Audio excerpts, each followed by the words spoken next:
O PL elegeu 6 prefeitos nesse segundo turno, só que ele disputava em 22 cidades. Taxa de sucesso, portanto, é melhor falar em taxa de insucesso, né? Ele ganhou em 27%, ou seja, foi derrotado em 73% das cidades onde disputou. E a maior cidade onde o PL ganhou foi Guarulhos. Aqui a segunda maior cidade do estado de São Paulo, onde ele disputava, o candidato bolsonarista, o Lucas Sanches, disputava contra o Eloy Pietá, que é um ex-prefeito do PT, né, que brigou lá no PT e tal, mudou, foi para o Solidariedade e acabou derrotado por uma larga margem. Né. Depois teve a vitória em Cuiabá, capital de Mato Grosso, que, curiosamente, foi outra disputa PL e PT, né? Quer dizer, Guarulhos não foi exatamente, mas poderia ter sido. E aqui teve um fato curioso, não sei se você acompanhou, Natália, teve o debate da Globo lá, na véspera, e o Abílio usou uma tática que eu nunca tinha visto. Ele gastou, era aquela coisa de tempo, né, você tinha um tempo para administrar, banco de tempo, ele fez justamente o que todo mundo diz para não fazer. Ele gastou todo o tempo dele, logo ficou falando sem parar na primeira pergunta, ele gastou todos os minutos que tinha em cada bloco, e depois falava assim, boa sorte com o seu tempo. E o cara ficava falando sozinho, o Lúdio Coelho falava... Talvez isso tenha alguma relação com a reação que ele tem quando ele é confrontado, né? O Abílio, ao longo aí desses 2 anos de mandato dele na Câmara, algumas vezes ele já explodiu, em determinadas vezes. Conte-nos tudo disso aí, Natália. Em entrevistas, inclusive, lá em Cuiabá, teve uma que viralizou, porque os jornalistas chegavam para perguntar para ele alguma coisa sobre a gestão dele, do mandato dele, e aí ele estoura e tal, então, enfim, pode ser que seja por esse temperamento aí. Mas eu queria observar também uma coisa, o Abílio é a grande vitória do bolsonarismo, eu acho, nesse segundo turno, porque se você considerar os candidatos do PL que de fato foram eleitos, o Abílio é o cara que é mais fiel ao Bolsonaro e é o que conseguiu chegar numa capital. O único outro nome que o PL conseguiu fazer, que é bolsonarista puro sangue, é o Tião Bocalon lá de Rio Branco, que foi reeleito no primeiro turno. Então, é importante, essa vitória do Abílio é super importante para o bolsonarismo. Também ganhou em outra capital, ganhou em Aracaju, o PL, né? Emília Corrêa bateu o Luiz Roberto do PDT. E, para finalizar, Anápolis e Canoas. Agora, é uma taxa de sucesso muito baixa e perdeu em várias cidades importantes. Então, a gente está aqui com o tempo correndo contra a gente, então eu vou pular já para o PT, porque justamente uma das grandes disputas desse segundo turno foi em Fortaleza, onde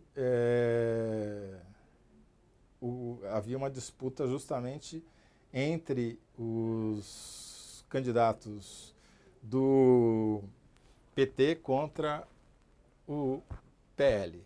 E aí, essa é uma eleição em que o Lula se empenhou, o Bolsonaro foi no lançamento da candidatura do André Fernandes, que é um deputado federal, e não apareceu mais, sumiu lá de Fortaleza. E o Evandro Leitão tinha o apoio do Lula, tinha o apoio do governador, tinha o apoio do ministro da Educação, o ex-governador, e teve um racha, né? O atual prefeito Sarto ficou em 4º lugar no primeiro turno, era apoiado pelo Ciro Gomes, e foi um fiasco. E até a cachorrinha dele acabou votando no Evandro Leitão, né? A Marion. E a história do André Fernandes é muito curiosa. Em 2017, ele era um jovem youtuber cuja ambição era se tornar o Whindersson Nunes. Ele só fazia vídeos de humor na internet. Inclusive foram resgatados pela campanha do Evandro Leitão para fazer campanha contra ele dessa vez. E ele ficou desgostoso lá com o YouTube, porque o YouTube mudou a política de remuneração dos vídeos, e ele acabou indo para o Facebook e fez um vídeo dizendo: você tem coragem de votar em Jair Messias Bolsonaro para presidente? E ficava elogiando o Bolsonaro. E o vídeo teve mais de 5 milhões de visualizações, e ele falou: opa, estou no ramo errado. E entrou para o ramo da política. em setembro de 2017, ele foi a pessoa que mais engajou em posts no Facebook com a palavra Bolsonaro no mundo. E em 2018 saiu para candidato a deputado estadual, foi o deputado estadual mais votado do Ceará. 4 anos depois saiu para federal, foi o deputado federal mais votado do Ceará.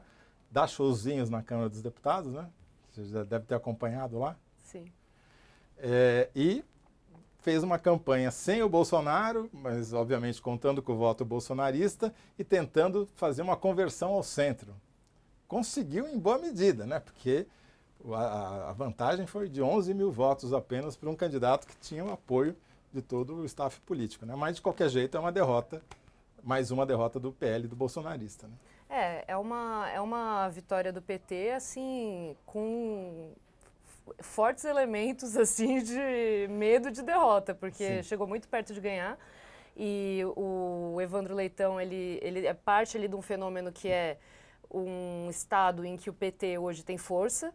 O PT conseguiu fazer uma fatia até que razoável de prefeitos no Ceará no primeiro turno. Foi um dos melhores desempenhos do PT, e isso devido à força, né, do Camilo Santana, que é ministro da Educação, ex-governador. Então, mostra que o PT está conseguindo se manter forte lá, mas mostra também que nos centros do Nordeste o bolsonarismo ele segue muito influente, impactando a eleição aí, enfim, quase que André Fernandes foi eleito. Bom, o PT, Fortaleza se torna então a maior cidade administrada pelo PT, que volta a ter uma capital, né? Porque não elegeu nenhum prefeito de capital na eleição passada. O resultado do PT não foi bom esse ano, ele cresceu.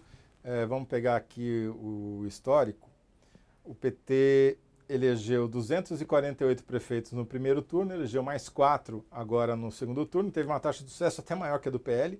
No final, totalizou 252 prefeitos. Mas está lá atrás no ranking de prefeitos. Ele perde para o PSDB no ranking de prefeitos. Perde para o PSB, para o Republicanos, para o PL, para o União, para o PP, do Arthur Lira, para o MDB e para o PSD.